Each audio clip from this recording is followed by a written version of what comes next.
If there's one thing I have learnt in this life, is that the rich don't marry for love. They marry for power, business alliance, and sometimes just to please their overbearing parents. Unfortunately for them, I, Amaka, was determined to be the exception. I grew up in a 2-bedroom flat in Aja, where the ceiling leaked whenever it rained, and mosquitoes feasted on my skin like they had a standing invitation. My mother, she sold akara by the roadside, and my father, well, I barely knew him. I promised myself that one day I would leave poverty behind and enter a life where I would never have to check the prices of things before buying them. And then I met David Ago. David was the first son of Chief Ago, a billionaire who made his money in oil and gas. His family was the kind that flew to Dubai for weekend shopping and sent their dogs to private veterinary clinics in London. David himself was, well, not the sharpest tool in the shed, but he was generous, and most importantly, he was obsessed with me. The only problem, his mother, Madame Clara. That woman saw me and immediately decided I was a gold digger.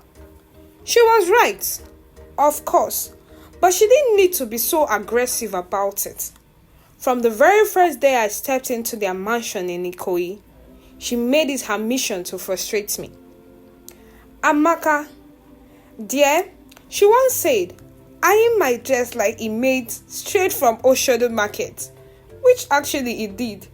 You don't quite fit into our family's class, but don't worry, my dear. I'm sure you will find a nice middle-class man who will love you. I smiled that day. I smiled and swallowed the insult. But deep down inside, I made a vow. I would marry David, and there was nothing she could do to stop me. That was when I came up with the perfect plan. The trap. I faked a pregnancy. It wasn't easy, but desperation is the mother of creativity. I bought the most realistic pregnancy belly online, learned how to waddle like a pregnant woman, and even forced myself to eat like I was feeding for two. When David's mother started getting suspicious, I took things up to a notch. First, I started having morning sicknesses. Conveniently in front of David, I would rush to the bathroom, pretend to vomit, and emerge looking weak and fragile. He would panic, run to my side, and hold me like I was the most precious thing in the world.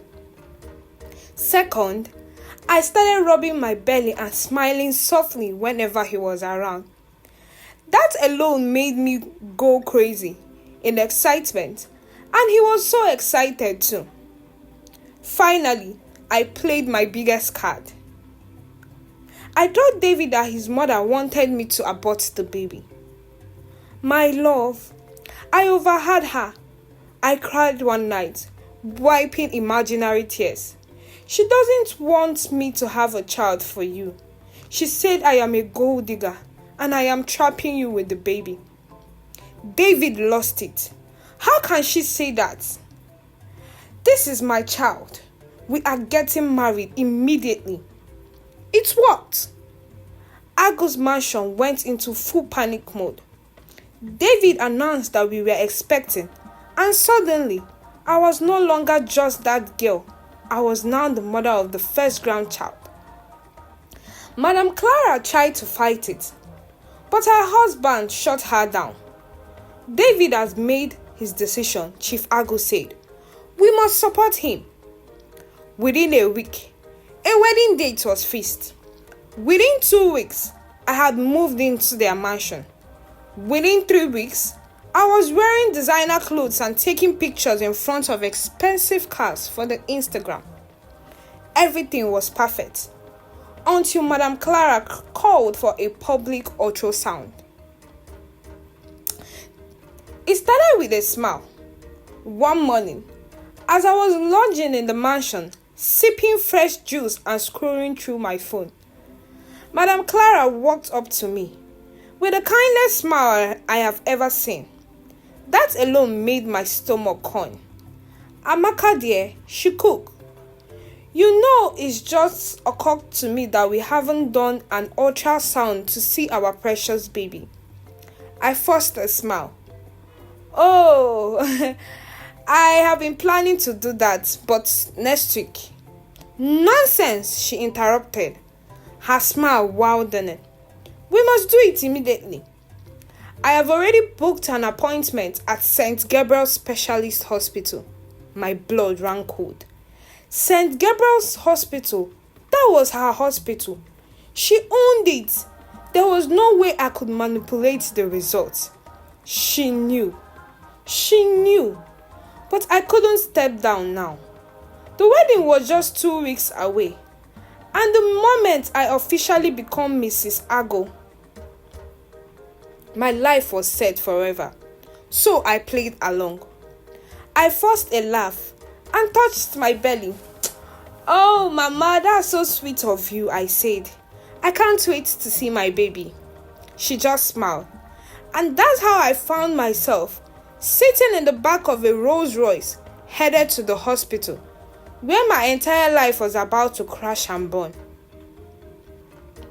We arrived at St. Gabriel's and everything looked normal.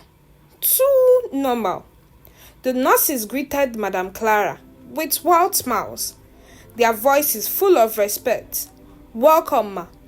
They said, bowing slightly.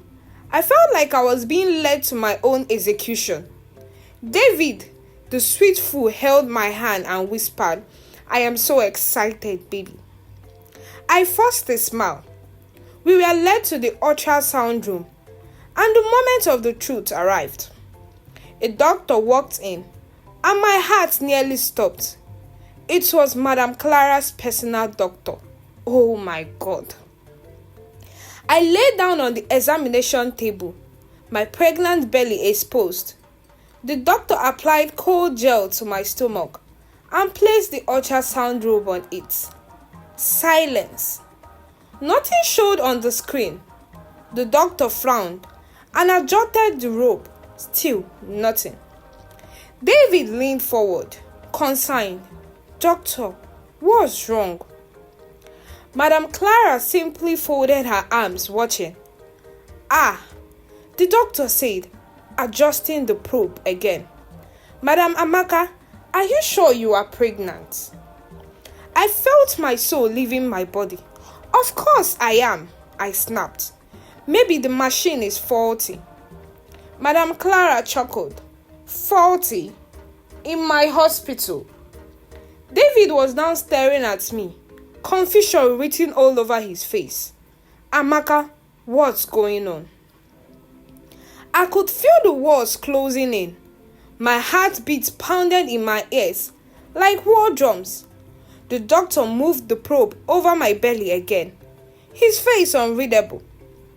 Madame Amaka, he said slowly, there is no baby inside here. David stiffened beside me.